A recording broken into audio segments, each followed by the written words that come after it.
এক ব্যক্তি আল্লাহ রাসূল সাল্লাল্লাহু আলাইহি সাল্লামের কাছে আসলেন। আসার পর নবীজিকে বললেন, উবাইউকা আলাল হিজরাতি ওয়াল জিহাদ। ইয়া রাসূলুল্লাহ, আমি আপনার কাছে আসলাম জিহাদ এবং হিজরতের ব্যাপারে বায়াত হওয়ার জন্য। আবতাগিল আজরা মিনাল্লাহ, আমি আল্লাহর কাছ থেকে প্রতিদান পাওয়ার আশায় আপনার কাছে আমি হিজরতের বায়াত হতে চাই, জিহাদের বায়াত হতে চাই।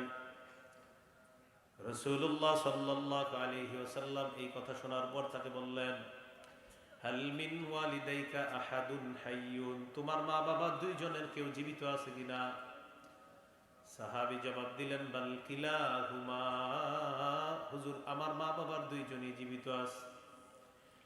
নবীজি বললেন, ফাহাল তাবতাগিল আজরা মিনাল্লাহ, তুমি যদি আল্লাহর কাছ থেকে পরিপূর্ণ প্রতিদান পেতে চাও, ইরজি ইলা ওয়ালিদাইকা ফাআহসিন সুহবাতাহুমা, মা বাবার কাছে ফিরে যাও, তাদের প্রতি সদাচরণ করো, আল্লাহর কাছ থেকে পরিপূর্ণ প্রতিদান কামাই করো।